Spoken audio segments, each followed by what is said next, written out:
Okay, well, we're settling in. I just want to thank everybody in the room for what you're doing.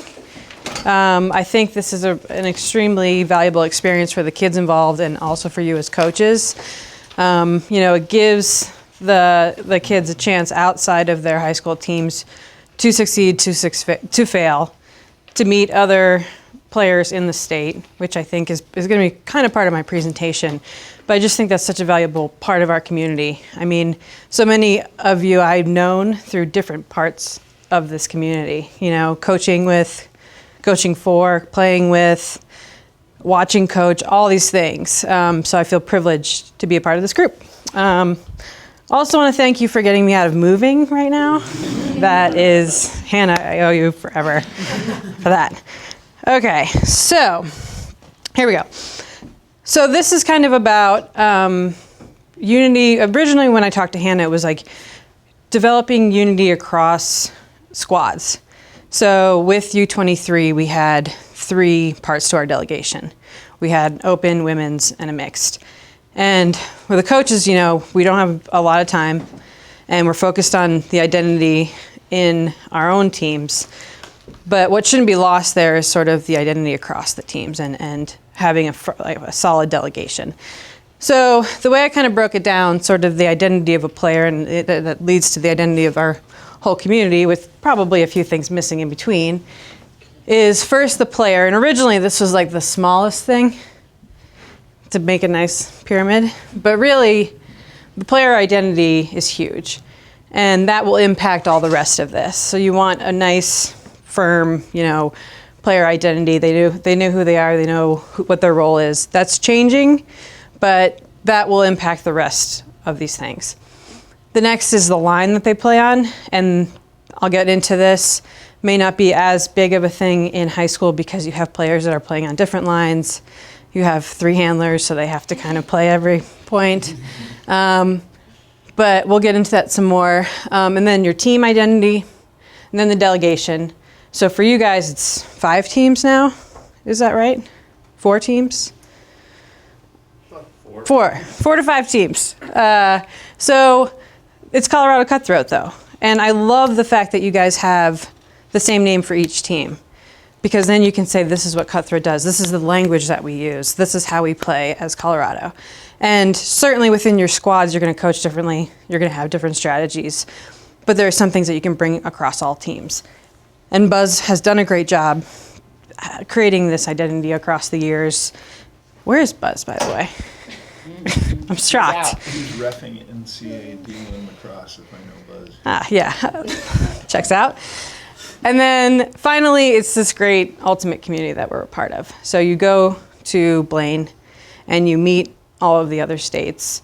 And this year you get to see the club teams as well. And so you get to be a part of this, and fostering that for this age group is huge, and like everybody here will impact the rest of their lives. Probably they'll be here doing a presentation many years down the line. I'm gonna grab my water real quick. All right. Okay, so what I'm aiming to do is kind of go through all these things, and then to get to this delegation piece, which is originally what Hannah and I talked about, and just have a few fun things that we did on U23, which don't even know what the impact was, but they were fun, and it was a way for our players to interact on teams that were pretty much siloed, just for the nature of, we needed quick team bonding, and the delegation piece sort of was a second thought. So for the course of your summer, I have a couple things that you could do if you think they're fun. If not, I would just at least inspect it, and as coaches talk about how to create a Cutthroat identity. All right, so I have a lot of pandering today. So first off, it's the player identity, right? So pick this quote about an identity would seem to be arrived by the way in which the person faces and uses his or her experience, right? So at first, like the players that you're working with have the least amount of experience likely, and they're developing how they play and who they are as a player as they keep going, how they've reacted in certain situations, how they were coached. And so you're helping develop this as they go. Same applies to a team and a delegation. Teams' identities are formed by their experiences. So we all know teams that even under pressure, you know they have a chance of coming back. Even if they're down, the Warriors are down by 15, you're like, this game is not over yet. Or you have teams that maybe perennially choke. And so it's those identities that kind of those experiences that build up to shape that identity. So you want to be thinking about that as your team and on the smaller level with your players. So this is not at all exclusive or exhaustive, but there's these many components to a player's identity, right? So their position on the field, that's a big one. Easy first start, right? So are they handler, cutter, deep defender, short deep, whatever it is. And for you as coaches, using Bob's language or language that we want to use across the teams, it's defining that. So what makes a good handler? And this is really important because maybe they don't have all those skills yet, but you can say, this is the component of a good handler. And they'll say, they'll check their list. Okay, I can throw an open side throw. Great, that's part of being a handler. I can throw a break. That's part of being a handler. I can, do all these things. I can make the cuts that handlers make. And so they have this list, and you want to provide them with this list of the thing that the handler does. And this kind of gets back to the end here with areas of improvement. You can point back to that list and say, you are a great handler. Here are all the things that a handler's supposed to do, and maybe you're lacking in these couple areas. So that's really important for you as a coach and for them as a part of their identity as a player. So another component of player identity is the coach's expectations. So you want to communicate those roles early and often. So they come onto the team, or in the case of U23, we took you on this team because we see you doing X. And so you communicate that. They can start to have the mental model of this is the thing that I do for this team. And that's going to be maybe different team to team. Maybe it's pretty consistent. Maybe you're like 6'10" and you are the deep receiver. That's what you do. Everywhere you go, that's probably what you're going to do. That doesn't mean that you can't be a handler, but you want to, as a coach, to communicate that. So this goes back to the position, specifically outline what is required of that position. And then for the individual players, identify their strengths early. This is the reason we took you on this team, because we see that you do this. And, kind of going back to what Scott said, it's got to be honest feedback. You can't bullshit people. You have to make sure you're telling them the things that are actually good about their game and they can hang their hat on. So this is the first bit of those components. The second bit, a lot of these pictures, by the way, are homegrown talent. So this is Sarah Davis. She played YCC, went on to play U23, now plays for Riot. She's a baller. What's that? She abandoned us. She did. Someday she'll come back. Her and Mad Dog. Her nickname is CO. Her nickname is CO. What's up with that? The whole state. Yeah. So other pieces of this is like what drives them. So that's an important thing to know, because you could get a team where like the thing that drives them is, team unity. The thing that drives them is rage. The thing that drives them is competition. And as a coach, you can't necessarily always force like, this is the thing that drives me, so it will drive all of you. So you kind of have to look on the micro level and see what drives each person. So is it competition? Is it being part of the team? Is it winning? Is it individual success? Is that really the thing that really pushes them? I want to be the best person on this team. You can't deny that that's some people's motivation. And some people want to improve. And that's probably what you're going to see a lot of with YCC, kids that just want to get better. And then the last piece of this, and again, a lot of things go into player identity, how they're going to do on their math test if their dishwasher's broken. But the last piece here is just their relationship to the team. And this is going to be very different for each person. So are they a leader? CO was a leader. So that's good for you as a coach to know how they can influence the team, how they interact with the team. Are they a really good teammate? That's how they don't necessarily want to lead, but they want to be on the sideline cheering and part of it that way. Are they a starter? Are they one of your stars? Are they a bench player? Something they should know. This, I think, often gets overlooked in our spirit, of equality in this sport. that some players will play more than others. And that's something you have to acknowledge as a coach before the tournament happens. It's usually good. So set those expectations. And the last thing I had to include was, are they an outsider in the team? So again, in the spirit of wanting the perfect team where everyone loves each other is great, but even on this team, when CO was captain, we did have a few kind of outliers. They were included in everything, but still felt a little distant from the team. How do you manage that player as a coach? How do you make them feel accepted and valuable and important? So these are things that you just have to be aware of, that dynamic as you're going along. Okay, so line identity. So we went player, now to the line. So the line identity is more important on teams or coaches that use more specialization. So if you, so this is like sort of player / line. When I was talking to the players on the Masters team that I played for, the US Masters team, they're like, you're going to be on the line that's going to defend the Japanese handlers. I was like, that is perfectly specific, and I am excited for that task. And that was my line. That's what we did. We guarded the teams that had, the faster movement. And that required specialization. As you kind of go maybe up in the levels of Ultimate, it requires more of that specialization. So may not be as applicable to you guys, but doesn't mean to say you walk out to the line of 7 people that are on there to get the break. They need the break, and you can create that identity right there on the spot. You guys are the 7 that I picked to get this break right now. So that's the way that you can kind of foster that and kind of break it down even further within the team identity. And I put the little side note here, which is actually kind of a big thing, but for sake of time, there is a risk of pigeonholing when you can really specialize, especially at this early age.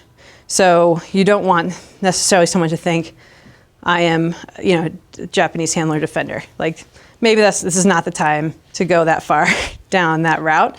So just be careful with that. But I will say there's a lot of pride when it comes to line. So this comes from the U.S. men's team. They won gold, and of course they got embroidered Patagonia R1s or whatever. So they have their number. So this is the player identity, their name, player identity, and their line. So they had lines 1, 2, and 3. I know, very creative. But they all had a lot of pride with that line. And like on their group me, they're all talking shit about which is the best line and that kind of thing. And so there is that piece, and there is that pride. And so this next example will show you a little bit more with that. There's a picture of Bob in a line. It's too bad. So very quickly, here's some examples with silly names. And I'm glad Rabbit's here, because the first one, this is my first introduction to something like this, was the Nahara line on Mombird 2004, the year they won. And correct me if I'm wrong, you can jump in anytime here. But it was this like hardworking defensive line with many inexperienced players. And that was their role, was to get out there and grind. And so they used, I think other lines said Nuggets players, or maybe it was just this line. Yeah, we had a couple. Nahara sticks out though. Yeah. And they really made life difficult for the other team. Similar was this baby line on Molly Brown in 2013, 12-ish. It was a lot of rookies and one very experienced big thrower. And they would do the same thing as the Nahara line. And so as I was doing this, I kind of developed this theme. I was like, oh, it's these like gritty defensive lines that really want that identity and really want to use that as part of their game. And so I don't know if that's something that you can use on your lines that are a little more inexperienced, but extremely valuable, and can really do things like when your starting D-line needs a break, it's not just the second unit that comes in. It's a line that can have an impact. And if that impact is they just run the other team ragged and they still score, they've done their job. And so I think that's an important thing with the lines and identity. And the last thing was for U23, we had a hummingbird line, and I think we had an eagle line. And the hummingbirds, they were both offensive lines. And it was just 2 looks to throw at teams that had different defenses. So the hummingbirds moved the disc really quickly, a lot of give and goes, a lot of short passes. We had a lot of very quick handlers that loved playing with each other. And so they moved the ball really fast. The eagle line was a little more deliberate. They'd swing the disc across the field. It would soar. It was beautiful. It would just take forever. But it was great. They're both effective and both really loved those identities on those lines. And then in a way, it started creating the chemistry between those lines. And that's an important part of the line identity piece, is that chemistry that can come from it. Okay, so moving along. Player, line, team. So as a coach, you can help dictate team culture and identity, but you also need ownership from your players. So you can create the language and stuff like that, but some of it's out of your control, which is hard to say as a coach because you really want to be able to control everything. But you're going to have certain leaders on the team that you can influence, but sometimes the team just has a certain feel to it, and that's dictated by the identity of the players that are there. So I'm going to open the floor really quickly to talk about team identity.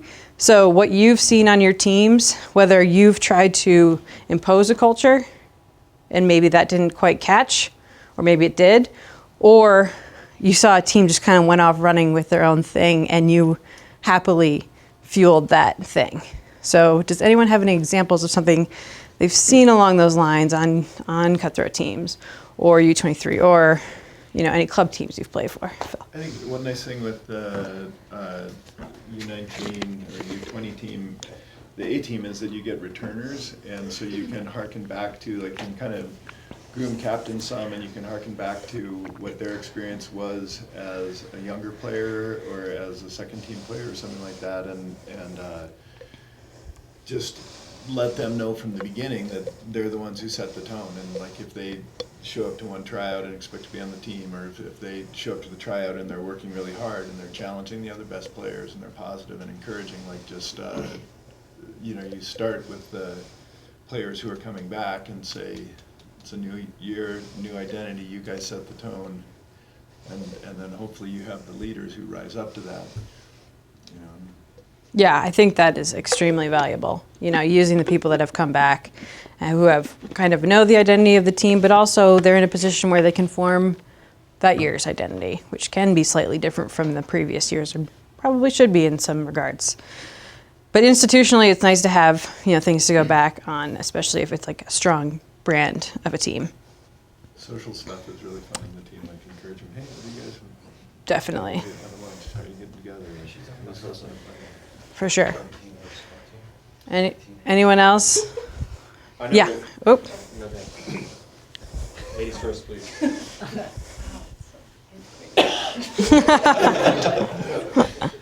So on underground, the year that we finally broke into nationals, we at the beginning of that year sat down as a team and said, how are we gonna make this happen? And part of that was we created the identity. It wasn't just our D-line that was gonna be scrappy and run people ragged. Our entire freaking team was gonna have to do that. That was the only way that as a second team coming out of the Northwest region that we were gonna break into nationals. We were gonna be crafty and work the USA UPA system and run our RRI, play Riot and Fury as many times as we could. And so we were gonna be crafty in that way, and we were gonna just we knew we had to work, and that was our entire team identity for the entire season. And so everywhere we went. What year was that? So that would have been 2011. Nice. I guess so nationals 2012. Yeah, so setting that expectation early, figuring out how to do that, huge. Yeah. Frida? I know when I first moved here and was starting to coach East High School, Jesse and I were coming in as brand new coaches to East, and we sat down and talked about our philosophy of what we wanted the team to be like culturally and on the field and whatnot. And we were in complete agreement, and then we go out there and start coaching, and we realize we have Mo Scott as a player on the team, and he was just a very dominating sort of personality to the team, and it was just okay, there's only so much we can do to drive the identity. We have to work within where he's taking the team and still try and drive it in a certain direction. So Yeah. that was interesting for the two of us to like, all right, this is our idea. That's not going to work. You have to like make some sort of change here to work within the parameters we're given. For sure, and thank you for sharing that, because I think that often happens. And like I said, as coaches, we want to be able to influence, but then you have a strong personality as a player, and you have to work with them. I also hear that's how parenting goes. You have an idea of what you can do, and then you kind of have to throw it out the window. I think another thing with that ownership piece is early on in the kind of huddles at the beginning, I try and hear every player's voice, and it can be something kind of silly, like when Hannah, when we were going around, you can say a cute animal or something, but try to make sure that everybody gets a chance to say their name and say, like a favorite role they've played, or music they listen to, or just something, but try and have at least one or two opportunities every practice where every player gets to say something and feel like they're a part of it, and make sure that everybody else is listening to them. And, Yeah, definitely early on, that's important. You can get voices out there that might not otherwise speak up in that huddle. Those are great stuff. Thank you, guys. Oh, so this is an example sort of like, we on this U23 team, they embraced the beaver as their spirit animal, and like us as coaches were like, all right, okay. But it kept things light. They still talk about it. Like all of the teams like post U23 are beaver themed and stuff. And so it ended up being great, and we had to kind of buy in as coaches in that way. So this was actually at the tournament in Toronto. We had this thing like training in Albany, and then went up there, and there were actually beavers living on campus. So it was all meant to be. So team identity. So the language, see Bob's talk. Just going to throw that way. So you want to have a common language. Everyone's using the same things, like the same words, same vocabulary. Maybe they're coming from different programs where an oven cut is an upline cut. And so let's just make sure we're all saying the same thing. Goal setting. So I think Hannah's going to talk about that after this, but that's big. And what we're like talking about, goal setting at the start of the year, can really shape it, like with Underground, can really shape a team's identity. With the Masters team that I played on, with so many women that are extremely good players, legends of the game, it was just like a retreat every time we had a huddle, because everyone had really interesting things to say. We did goal setting. One of our captains sent out rubber bands that had all of our goals written on them, so people could wear them around their wrists. You could put them on your water bottle. But it's a reminder of things like resilience, trust, love the battle. So we go down to Canada by a few points in the finals. We huddle and we say, we love the battle. We established that already. That's part of our identity. This is okay. And then we came back and won. So that's how that works.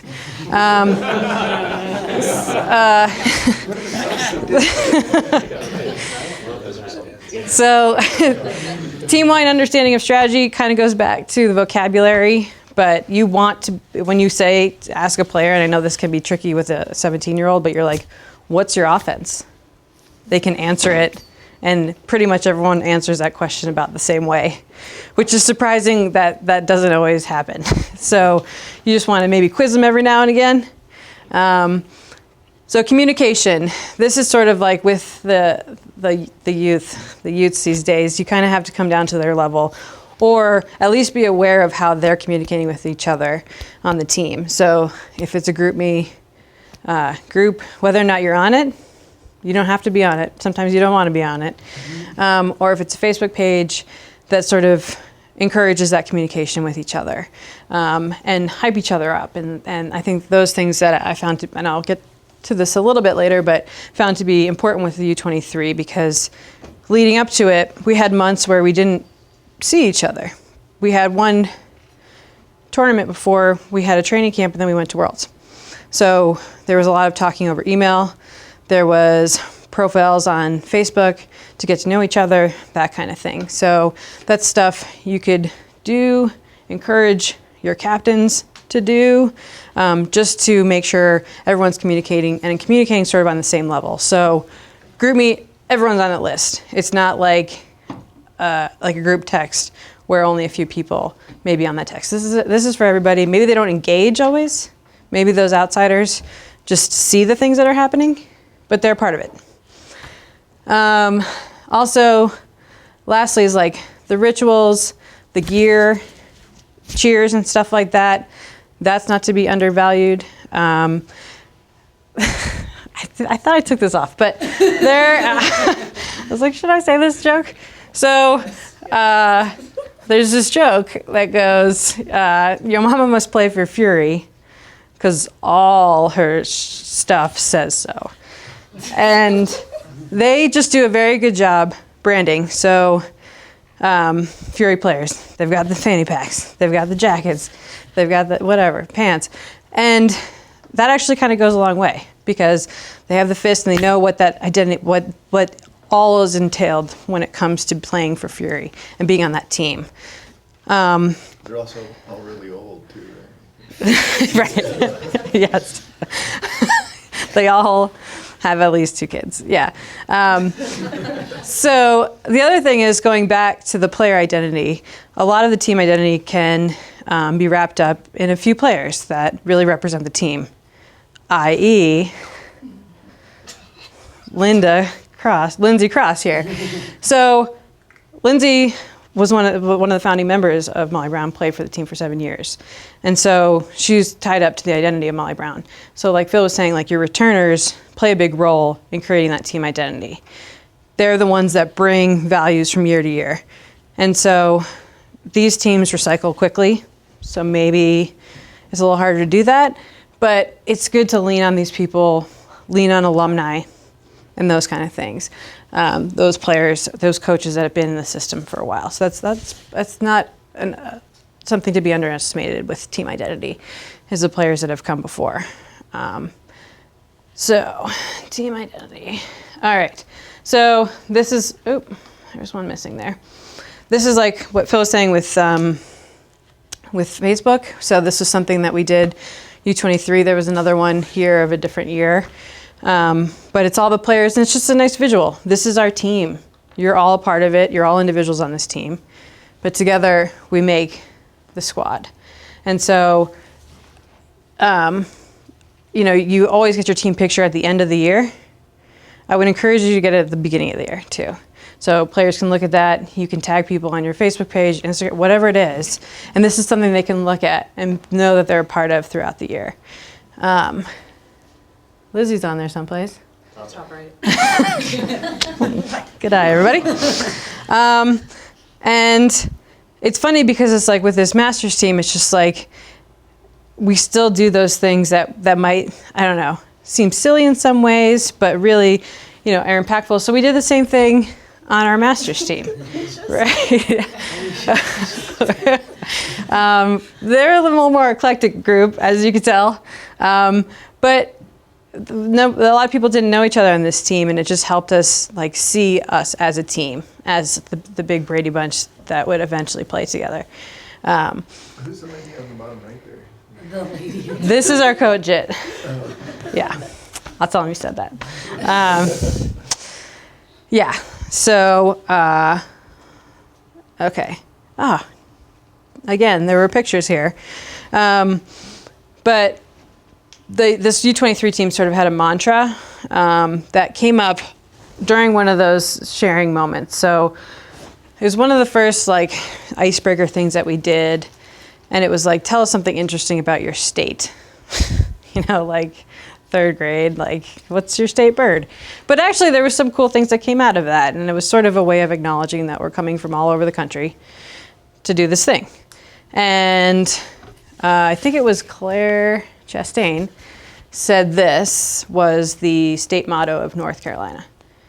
And we kind of paused when she said it and we're like, that's really good. We don't want to just seem like we're good because we're wearing USA across our chests. We just don't want to seem like we're going to be the best in the world because we're expected to. We actually have to be that. We actually have to do that. And everyone really grabbed onto that. And so before games, one of our players would use a Sharpie and tattoo that on people. So it would be on people's arms so that they could see it during the game. Similar thing to the rubber band. And it was something that the team really embraced, and it was something, again, love the battle you can go back around to. We can't just walk through this game. You actually have to be in the moment. You have to be doing the things that we've been talking about. I think half the team, maybe more than half the team, ended up getting this tattooed on themselves after the tournament.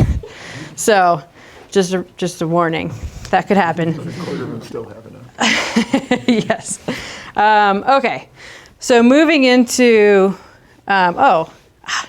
Lindsay, I meant to point out with the team identity thing, I was going to ask if you would share your ink with the room as far as Molly Brown's identity. Yeah, when I officially retired, I got the Molly Brown feather, not the leaf, tattooed. Man, I mean, it was a big part of my 20s, and the best friends are on the team and stuff. So it's a part of me. I'm the only one that has it right now.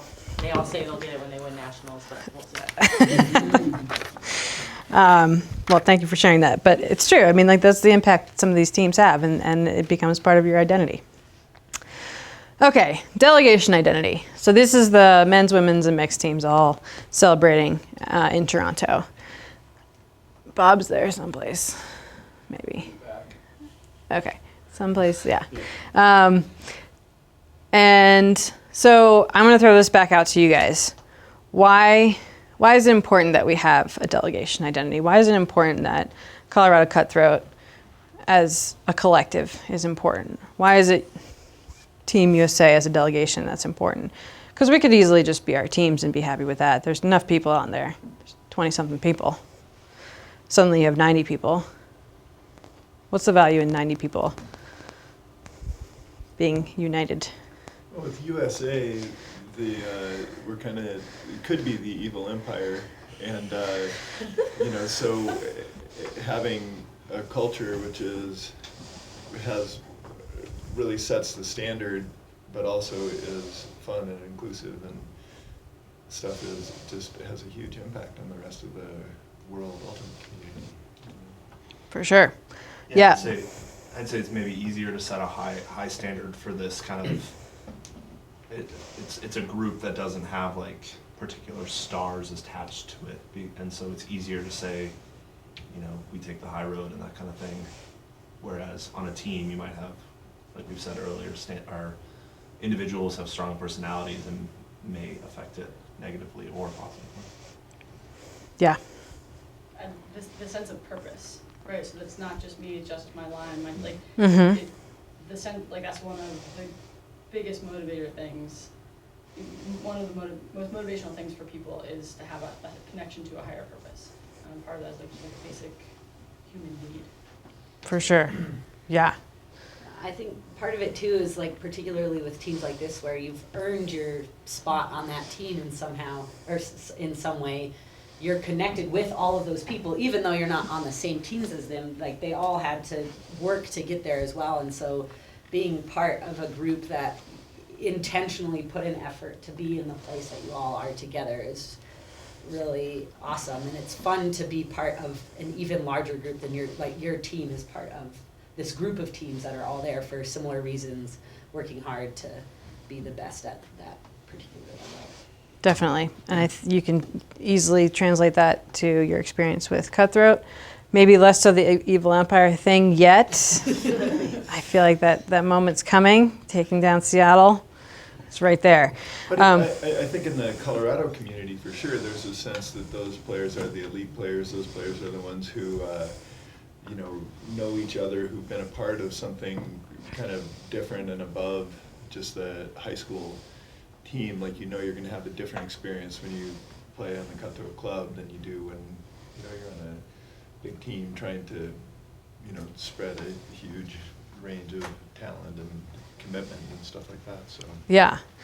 And play each other in high school, like when they go back to their teams, and it's something that they can be excited to guard each other and foster that and keep that going. In terms of the evil empire thing, this actually was helpful in the worlds that I've been to, because everyone else is cheering against you except for the other delegation, except for the other U.S. delegates. So there was a Universe Point game, I think, in Toronto, and with the mixed team.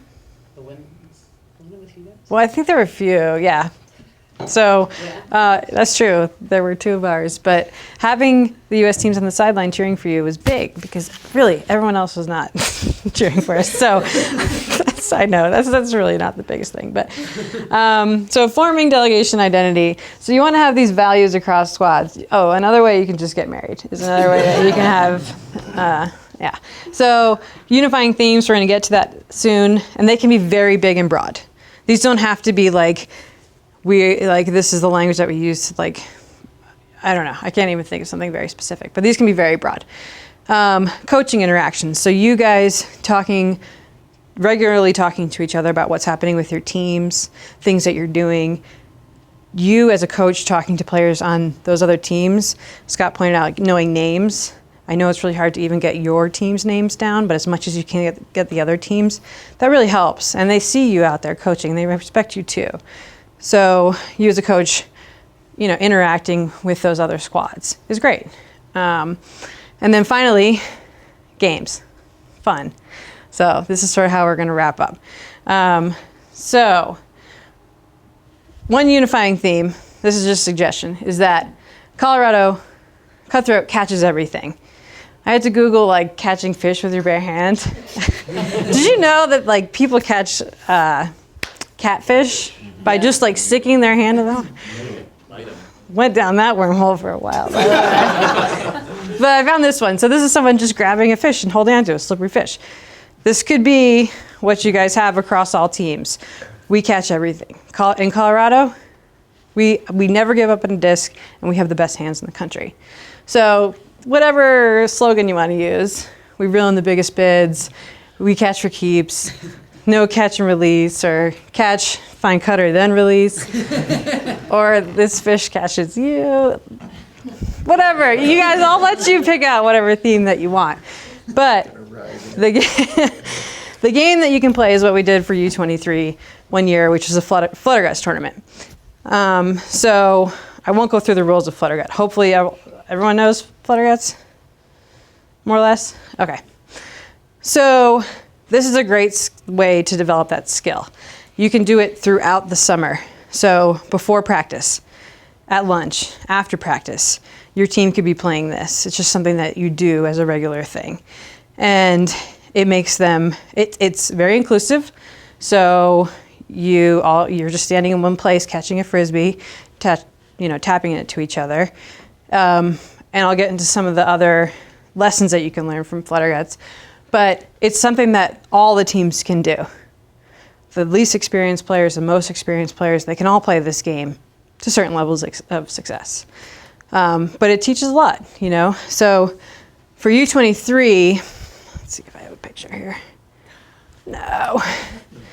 So this picture, I think, was so with our Flutterguts tournament, you had to play with somebody from a different team. So this is how you can be practicing it throughout the year and then maybe have a tournament at the end.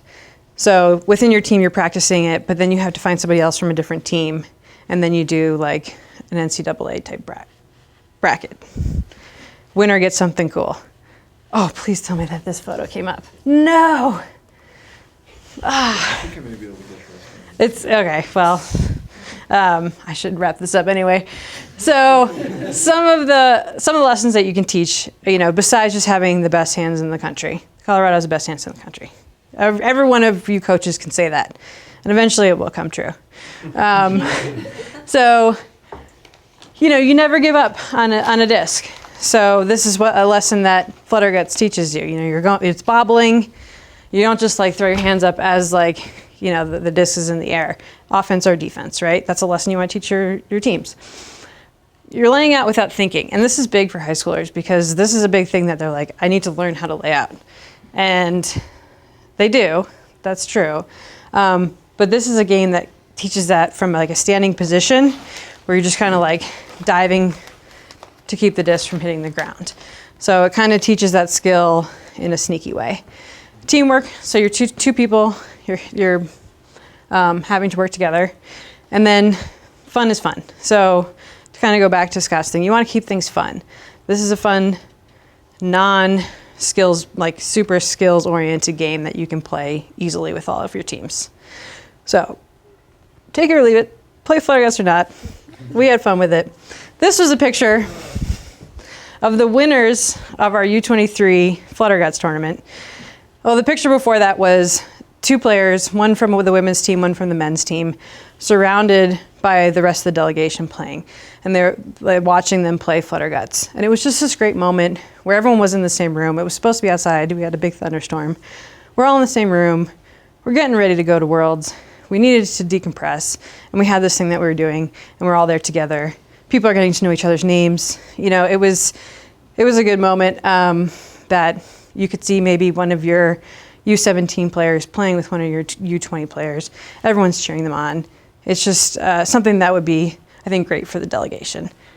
So this was the winners, and they got like cheesy plastic Frisbees. I think we had like $1 buy-in actually, or $2 buy-in, and the winners got like $50 or something like that. But for high schoolers, that's big money. So the winners was from the women's team, Amanda Good, who played for Collie, and Molly Brown. On the men's team, YCC alumni, or alumnus, you might know him, Jimmy Mickle. Those were our winners. So Colorado Cutthroat right there in the house, winning Flutter Guts. So best hands in the country, proven. So overall, you know, the ultimate community identity. I'm going to rush through this to wrap up. But we've got this big, great community all over the world, and it's growing. And it's a special community to be a part of. And another unifying theme, so it was the hands and catching everything. The other thing that I would instill on your teams is knowing the rules. So with U23, we also did a rules Jeopardy to get all the teams together. But as I mentioned here, spirit is a big part of our identity as a sport. It's very unique to our sport, right? This is something you probably talk to your teams about a lot. And I think in order to play with spirit, you have to know the rules. It really, I mean, you can play a well-intentioned game, but if you don't know the rules, it's a little harder to play with spirit because you don't exactly, and that's not to like say that if you don't know the rules yet, you're unspirited. But a message that you want to get across to your teams is that, you know, in order to contest, in order to play the best game that you want to play and be respectful of your opponents is to know the rules. So you can use this as a delegation focus. So I couldn't come up with a clever thing, but just Colorado knows the rules, you know, the rules. Colorado rules. So you can do a rules quiz. So Please, no. So this is another suggestion, take it or leave it, but you could do this at every practice. You can have, you know, you randomly pick players from each team. So you have teams of 4, representatives from each team. You have a 5-question rules quiz after every practice. Should go quickly. They can write it down on a piece of paper, their answers. You have a running tally throughout the summer of the leaderboard. And then you can have like tiebreaker games and stuff like that. But really the message is that you're teaching the rules as you go along.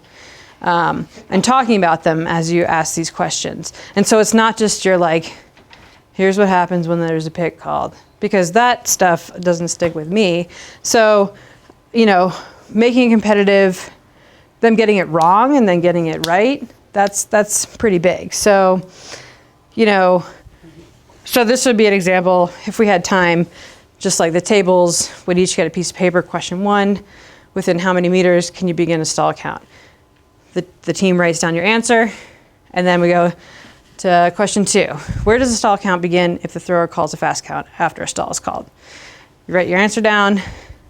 Go to the next one. What is the minimum number of players on each line needed to begin a game? I have conflicting answers.